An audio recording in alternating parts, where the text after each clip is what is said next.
Bonjour à tous, je sais pas, à chaque fois j'avais une baguette, genre j'en ai besoin pour transplaner. Inutile. Dans cette vidéo, on va comparer les objets Wish et AliExpress par rapport aux vrais objets de collection Harry Potter, donc qu'est-ce que ça vaut, quelle qualité par rapport à la différence de prix, on va regarder tout ça ensemble. Je pense qu'on va avoir des belles surprises. Si vous n'êtes pas encore abonné à ma chaîne, n'hésitez pas à vous abonner juste en dessous, aucun argument. Si ça vous plaît, si vous aimez les vidéos Harry Potter. Je voulais vous rappeler également que j'ai lancé la box sur demande numéro 2, avec cette fois-ci des produits officiels à l'intérieur. Toutes les informations sont sur le site. Merci pour l'accueil que vous avez fait à cette seconde box et j'ai trop hâte que vous puissiez l'avoir entre vos mains pour ceux qui l'ont commandé. Pour l'instant, il y a encore du stock, donc voilà, le lien est en barre d'informations si jamais ça vous tente de commander ça. Je sais pas trop par quel objet je vais commencer. D'ailleurs, n'hésitez pas vous à me dire dans les commentaires quel est votre dernier achat Harry Potter. J'aimerais bien voir aussi si vous avez craqué pour les nouvelles pop qui sont sorties. Vous pouvez aussi me retrouver sur Instagram, vous connaissez la chanson, là-bas je fais des filtres, des concours de temps en temps et vous êtes les bienvenus. Je fais juste un petit disclaimer que je suis obligé de faire par rapport à cette vidéo. Les objets que je vais vous présenter sont des contrefaçons d'objets Harry Potter, c'est-à-dire que ce ne sont pas des objets officiels. Enfin, le but c'est justement de les comparer, mais je n'incite en aucun cas à acheter des contrefaçons de produits. Dans cette vidéo, je vais vous donner mon avis et parce que la vidéo que vous avez fait en août vous avez beaucoup plu et vous m'avez justement demandé de tester des nouveaux produits. Vous m'avez même envoyé des liens, tu peux tester ça, je sais que tu l'as dans ta collection, on aimerait bien voir ce que ça vaut. En aucun cas cette vidéo incite à acheter des contrefaçons, je suis là pour tester ça et je fais ce disclaimer parce que ce que vous ne savez pas c'est que j'ai failli avoir des petits problèmes on va dire judiciaires. N'hésitez pas d'ailleurs à me dire si ça vous dirait que dans une vidéo je vous raconte un petit peu les anecdotes comme ça dont j'ai jamais vraiment parlé mais des trucs en rapport avec Harry Potter qui se sont passés, qui m'ont fait soit peur ou soit drôle ou soit enfin des petites histoires que je pourrais vous raconter. Je vous mettrai un petit sondage, n'hésitez pas à me dire si ça vous dirait, ça commence bien cette vidéo. Il a grave bien trouvé sa place le petit chapeau derrière. J'ai pas mal de petits produits à comparer, on va commencer avec le premier, c'est tout simplement le carnet de Tom Jedusor que j'ai du coup,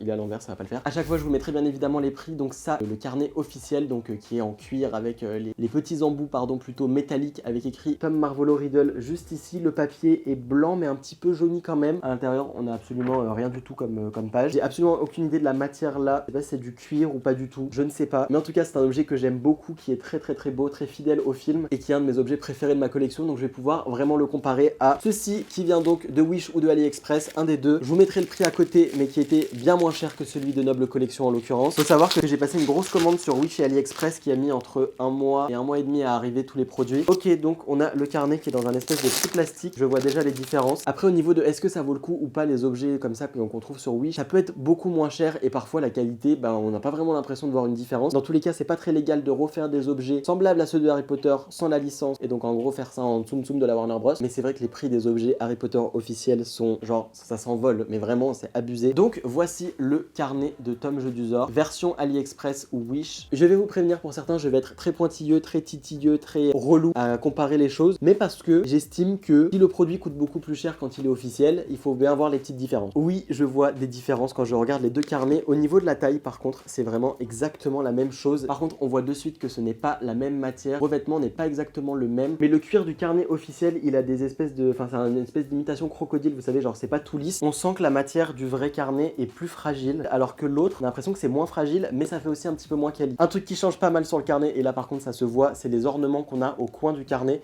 Donc au niveau du officiel, on a les très jolis ornements comme ça, et au niveau du fake, on voit que c'est quand même fait un petit peu plus grossièrement. Voilà, c'est moins joli, c'est moins travaillé. Quand on le regarde comme ça de loin, ça fait vraiment le carnet de Tom Jedusor, la contrefaçon. On a également le Tom Marvolo Riddle qui change en bas. Sur le officiel, on a un petit morceau d'espèce de cuir par-dessus, plus l'inscription. Donc voilà, le truc est vachement travaillé, alors que sur l'autre qui vient de chez Wish, on a tout simplement juste gravé en doré Tom Marvolo Riddle sans le petit truc par-dessus. Voilà au niveau des détails. Après à l'intérieur du coup, l'officiel, je vous ai dit, il n'y avait absolument rien dedans. Et il y a une première page dans le fake avec écrit journal. Et on a même les producteurs de ce livre, alors que c'est quand même un petit peu une contrefaçon, donc ils doivent peut-être pas faire passer ça pour un objet officiel Harry Potter. Et on n'a pas l'impression non plus d'avoir quelque chose de bâclé. Même les bords sont vachement clean. Et même l'inscription ici est vachement bien faite. Donc pour un objet fake, c'est plutôt vachement réussi. Ensuite, on va passer à ceci. Qu'est-ce que c'est? C'est tout simplement la carte du maraudeur. Ça c'est l'officiel et ça c'est la fake. Sachant que l'officiel que j'ai c'est pas la plus grande parce qu'il en existe une encore plus grande, celle-ci elle vient de la magie des films. C'était un paper props qui était à l'intérieur mais c'est pas la vraie aussi grande, normalement elle est un petit peu plus haute, un petit peu plus large. Mais ça du coup c'est la vraie carte du maraudeur. On voit la couleur brune, papier parcheminé, très joli. On a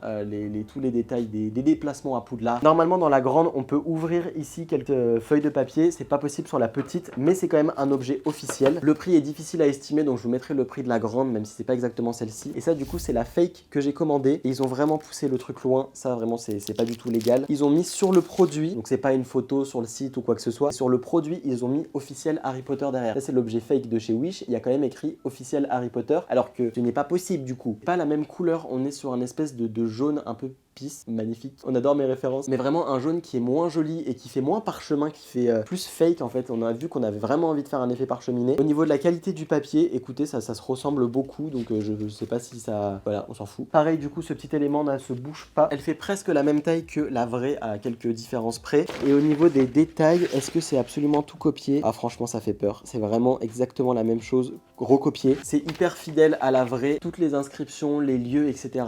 Tout est fidèle à celle que j'ai sous les yeux. Franchement, si je compare, c'est la même chose. Imprimé un tout petit peu d'une moins bonne qualité, mais c'est vraiment tout ce qui change. Donc ce qui choque sur cette fausse carte du maraudeur, c'est tout simplement qu'elle est plus petite. Imaginez avec la plus grande, ça se verrait encore plus. Et c'est surtout la couleur, genre la différence de couleur, elle est quand même assez folle. D'ailleurs, derrière l'officiel, il n'y a même pas écrit Harry Potter ici. Donc ils l'ont mis sur la fausse, alors que c'est même pas sur la vraie. Alors maintenant, on va passer à la plus grosse blague de cette vidéo. Vous savez que j'ai ramené de Londres lors de mon dernier voyage. Tadam, ceci qui n'est autre que le crest, donc le... Excusez-moi, je suis bilingue, j'arrive plus à trouver le mot en français. L'armoirie de Serpentard qui est juste magnifique. Je vous la présente juste là. Elle est juste splendide. Regardez-moi cette beauté, mais la qualité du truc est vraiment dingue. On a la couleur argent, mais en plus la matière est lourde, donc je sais pas quel métal c'est fait. Gravé Slytherin, très Serpentard, on aime beaucoup. Franchement, un de mes meilleurs achats, je suis trop heureux de ça. Et j'ai vu sur AliExpress, je m'en souviens très bien, qui proposait exactement la même chose, mais bien moins cher. Il n'y avait pas de photo. Enfin, il y avait juste la photo de l'écusson comme ça, et il y avait écrit que c'était un crest, donc pareil, un truc à suspendre quoi. Donc je me suis dit, oula, pour à peine quelques dollars, on va essayer. Et c'est la plus grosse douille de l'histoire que j'ai reçue, je ne rigole même pas.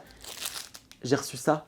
Quand j'ai enlevé le papier juste pour pouvoir avoir directement les objets pour faire cette vidéo, j'ai vu ça, je me suis dit, mais j'ai jamais commandé de... Ah d'accord. Donc du coup, je me suis retrouvé avec un porte-clés, j'ai commandé un crest, donc j'ai commandé ce qui est censé être un écusson, une armoirie. Et je me retrouve avec ça. On a bien l'écusson de Serpentard, il est très joli. Hein. Alors je peux comparer, en effet, ça ressemble pas mal. Le serpent est très joli, il y a écrit Slytherin, il y a bien tous les petits détails autour. Quelques dollars en même temps, c'était assez compliqué à croire. Et moi j'avais de l'espoir. Il est joli, hein, l'armoirie, elle est pas moche, il y a aucun problème là-dessus. C'est pour ça qu'il faut se méfier quand même sur ces sites. Et d'ailleurs, faut faire vraiment attention sur les sites style Le Bon Coin ou quoi que ce soit. Il y a beaucoup de reventes d'objets Harry Potter et dans peut-être 90% des cas ça se passe très bien, mais parfois il y a des objets AliExpress ou Wish qui sont vendus comme genre ces cartes du maraudeur là au prix des vrais, complètement de l'arnaque. Faut vraiment faire attention que ce soit bien des objets officiels que vous achetez sur les sites de revente notamment. Ensuite on va comparer le ticket de la plateforme 9/3, le petit ticket pour le Poudlard Express. Celui-ci est l'officiel qui vient de la boutique plateforme 9/3 à Londres. Je vais le sortir de son petit emballage avec lequel il est vendu. À l'époque je sais pas combien c'est maintenant, c'était 1 pound, donc ça fait un peu plus d'1 €. C'est totalement un morceau de papier, on va pas se mentir, mais parcheminé avec écrit Warner Bros officiel septembre 2013 dessus. Le ticket est très joli et il est repassé en reliure dorée, donc franchement ça lui donne un effet de ouf. Et pour pas grand chose, du coup j'ai pu commander